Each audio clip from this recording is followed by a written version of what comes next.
Hello, hello. Hi, everyone. This is Elizabeth Escobar here. Thanks for joining me on my channel, where we will be covering topics on faith, family, and fun. Today, I'm going to be sharing with you some tips on how to have a bilingual home. So, this is something that is like near and dear to my heart because we are raising our children bilingually so they know first Spanish and are starting to learn more and more English every day, it seems like. So, I'm going to be sharing some tips on things that we do at home because um, throughout just the journey, I mean, my son is going to be 5 next month, so it's going to be 5 years that we've been doing this.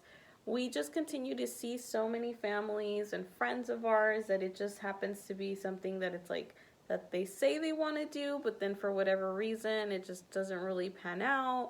They're just like, oh, they just didn't want to, so, and then I forgot, and we just stopped. And before you know it, your kids just don't know the language.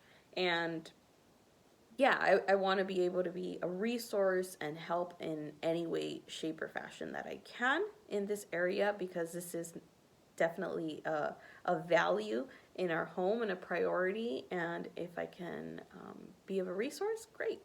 So, the first thing I wanted to share is you have to have your why. Your why. And the reason I share that is because of what I just shared. It's very easy for it to just be like, oh, yeah, I want to do that. And okay, well, if you want to, like, what are you doing so that that becomes reality? What are, like, the actual, day-to-day things that you're doing, the intentions that you're setting, the practical, the resources that you are utilizing and searching for so that that can become a reality in your home life and with the way that you raise your kids. And the reason you need to have a why is because there are going to be moments that, yes, you're going to forget, and yes, you're going to be tired, and yes, you're going to be in situations and in places where it just seems like you're running against the current. And if you don't have your why, before you know it, you're not going to be doing it anymore. So you need to make sure to decide, okay, are we deciding this as a family? Is this going to be a family value of ours? And if it is, then pursue it in that form.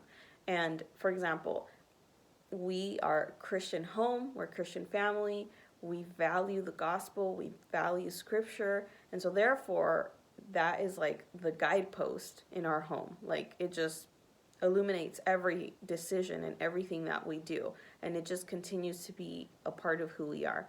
So in that same way, that's kind of like the same level of treatment. I mean, of course, God and scripture is first, but we give it that same type of importance, if you may, so that our kids can see the value in having a dual language, a bilingual life, really. So really understanding what your why is so that that becomes your driving force. So number one tip, so that was just kind of like before you even begin, define your why. Why are we deciding to be a bilingual family? What's our end goal here? So number one tip would be to make it a point to speak Spanish at home. Just do it. Just do it. We have not perfected this in our home. The very next step that we need to do, and we've been saying this for a few years, but we actually really need to step into it now, is that my husband and I need to begin to speak in Spanish to one another. Because when we met, we were teenagers, we're young, we're like in youth group, just all of the circles and all the things that we did was in English, and we're young. I'm not thinking of like, oh, I want my kids to learn and all this. Like, it's just, hey, like, I live here, and this is the language, and this is what I'm doing. I'm speaking in English. Like, my school's in English. I just was like a no-brainer at the time. But now, we're married, our kids have been born, we're raising them, and so if this really truly is a part of our why, if it's a value in our home, then guess what? I need to match it by having it be a part of the practice and the everyday life of our home. Part of that is just the speaking. because my kids are not at the reading level yet. And so therefore, the speaking becomes like a huge piece. And so from the moment they wake up to the moment they go to sleep, we are speaking Spanish. Not to say that they're not learning English, that they don't learn or don't know English. They absolutely do.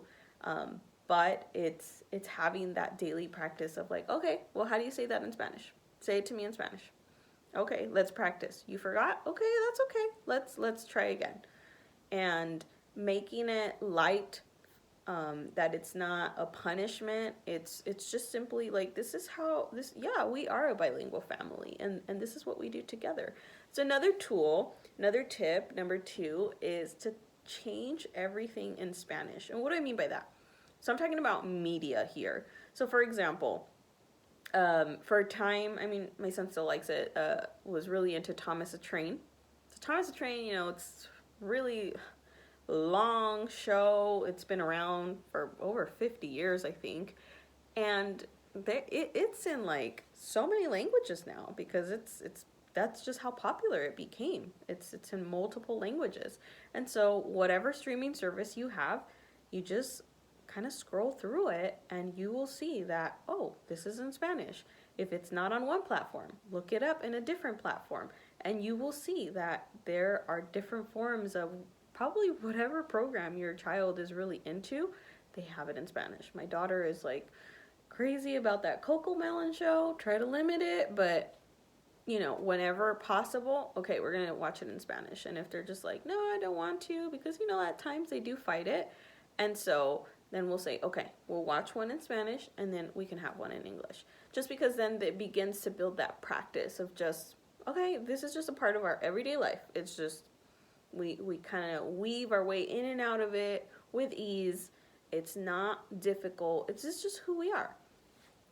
I do the same thing with the radio. Whenever I play Spotify in our car, if I'm driving the kids somewhere, connect my phone. So I'll give you an example. So my kids really like the Evan Kraft and Danny Goki song, the Todo va a estar bien, everything will be alright, the whole world's in his hands, the whole world's in his hands. So I remember one of the times that my son heard that in the car. I think I was driving them to preschool. I had already been playing that song for them before it was like coming out frequently in the Christian radio, and he was like, "Mommy, está bilingüe in English and Spanish." Like, he was just like so amazed and like almost like proud, you know, just like, wow, like I can sing that like me. It's like me. And it is, because guys, like, there's so many bilingual resources now. Like, they are out there, and we will, believe me, we're going to have many more conversations about this. So it's a really great time in Christian music and Christian media. And even there's definitely some positive, maybe not necessarily faith-based stuff, but there's definitely some great tools that can be utilized that are bilingual or in Spanish that can be utilized for growing families. So doing those things, those little tweaks, you know, changing the television program to Spanish, or the music to Spanish or bilingual. I mean, it's a great way to get them connected to the language in a not such an invasive way, like in your face. It's just part of who we are. It's just part of what we do. So number 3 is reading books. Reading books, I mean, cannot say enough about reading. I mean, it's a part of language development and cognitive learning and their future.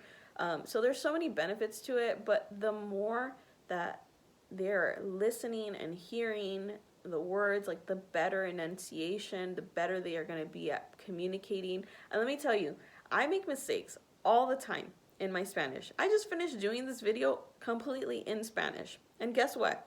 I got stuck a lot. But I'm still learning, and there's moments when my kids ask me, ¿Cómo se dice eso en español? How do you say that in Spanish? And I'll forget, and I don't remember, or sometimes I never even knew the word, because I'm like, wait a minute, like my son, he's like really into this Wildcat show on PBS, and they know all kinds of like scientific names of animals, and I don't know none of that. And so there I go, Googling it and looking it up, because guess what? We are learning this together. We are growing and we're bonding over this as a family. Why? Because this is our why. This is our family value, and we are doing this collectively. It's not something that it's like, well, you need to do it. No, we're going to do this together. So they're going to be seeing that I'm learning, and as I'm learning, they're learning. So with that, like I said, going back to the reading of the books, Spanish books, bilingual books, thank God that your local library is just about all of them have great resources when it comes to a stash of bilingual and Spanish books. And if for whatever reason your local library just doesn't, you can always request books. You just fill out a form, like, hey, I want such and such book, and they'll order it. And you don't have to pay for it at all. It's completely free service to you. They'll, send you a message once the book is ready to go, and there you begin. There you begin. Just because it's not there doesn't mean that the community of families that are bilingual or that are wanting these resources aren't there. It just may be that nobody has actually spoken up about it. So that's always a thing that you can do. I mean, of course, there's tons of stuff online, great resources. Myself and my husband, things that we didn't see, we were looking for kids' devotionals, and then we just didn't see what we were looking for, and then God put in our heart to write it. And so we wrote 2 bilingual kids devotionals, and God willing, we'll have some more. So sometimes it's about a matter of opening yourself up to like, hey, what can we do together? And sometimes, like, believe me, when I started translating things with my kids, it was just me writing on a piece of paper. And like, I have a book that I did, just paper, just a random binder that I had in a closet or something, and just put some stickers and papers together, and it was just like a book that we did, I Love My Dad type of thing, and it's like one of their favorite books. But guess what? It's all in Spanish, and so it works because it's that repetition over and over, the exposure to the language. So best language exposure is definitely reading books in English and in Spanish, bilingual Spanish. Number 4, find and really search for their favorite things in Spanish. Go find it, and like I mentioned with the Thomas the Train, it's in Spanish. Cocomelon, it's in Spanish. PBS Kids, what? They got a whole Spanish section. So lots and lots of things are already translated, bilingual. And if it isn't, you may be surprised. It may be out there. It just takes a little bit of digging. Number 5 is family. Utilizing your family as a resource. So many of us have family members that came here to the United States. Maybe it was the parents or the grandparents. You may have family nearby you. I now do have more family that is much more Spanish speaking than before, now that we have relocated here to the Oregon area from Southern California. And having my kids have that regular exposure to Spanish from not just myself and my husband, but having multiple voices is something that is so valuable, so rich, and it really gives them an experience to a part of language development that I cannot provide for them. Why? Because I grew up here. I grew up in this country, and while yes, I learned Spanish first at home, my mom was very intentional about that. My parents were very intentional about teaching us the language, and I'm thankful for that. But yet I had to learn to kind of navigate it and manage it differently. So that's going to be a piece that I'm teaching my kids, because we're raising them here.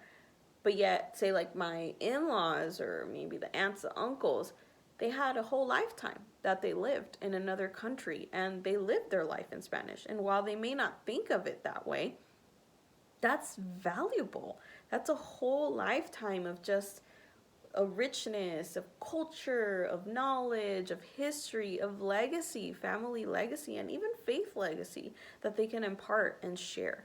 with your kids. So why not do it together as a community and as a really as a family bonding experience. Last but not least is, because there's many more other type of tips, but for today this will be the last one, is search for events. Search for local events, whether it's through your local community center, library, your church. Your church can be a great resource. And maybe your particular local church may not have something, but maybe a church down the street, maybe another friend's church has something. Just getting a part to be involved in having that continual exposure to a bilingual life, a bilingual lifestyle will not only normalize it, but it'll make it much more accessible and long lasting, which is really the goal, at least particularly in my case. Really want my kids to have a lifetime of just that they have a lifestyle, a bilingual lifestyle, essentially. That's really what they get down to. And I'll even say too that if in your community, in the area that you live in, you don't see these resources, you can begin as well. And you don't have to be a professional. You don't have to be like a linguistics expert or anything. I certainly am not. I still get tongue-tied. I mess up in my English. In my Spanish, apparently in my English. But it's important for my kids to see that I am putting in the effort in the learning, because if I'm putting in effort, then it's going to want to encourage them to put effort in learning as well. So I will definitely say that go ahead and begin something. It could just be like a family meetup group. It could be a number of any of those things. I'll share. I have a friend of mine back in Southern California in Orange County. Her name is Flor. She started what's called Mamis Unidas, and it's free bilingual resources for families in the area, and it's really taken off. And sometimes you just never know what can be out there, what you can really put out, and how people are going to respond to it, which is a lot of the heart and intention behind this channel as well. So I hope these tips are beneficial to you, that you find them as encouraging and as something that you can implement in your family. And let me know of things that you have utilized and that are working for you, because I still got quite a bit of time in raising my kids, and I want to, refine my skills and learn new things as they are growing. So the more connection and community we can have, the better. And last thing I will say is a really cool fun fact, that, believe it or not, Jesus was bilingual. Man was actually multilingual. And the disciples, the apostles, those that followed Jesus, it was very normal to know more than one language. And remember, scripture was not originally in English. It was not originally in Spanish. Old Testament was originally in Hebrew. New Testament in Greek, and then along the way it became Latin, and, so on and so on and so on until what it is today. And thank God that there were individuals that were bilingual, trilingual, that had a vision for more, that had a vision for the next generation. And so my hope is that not only are my kids going to be bilingual, but they are going to be able to be a blessing to multiple facets of people in their lifetime.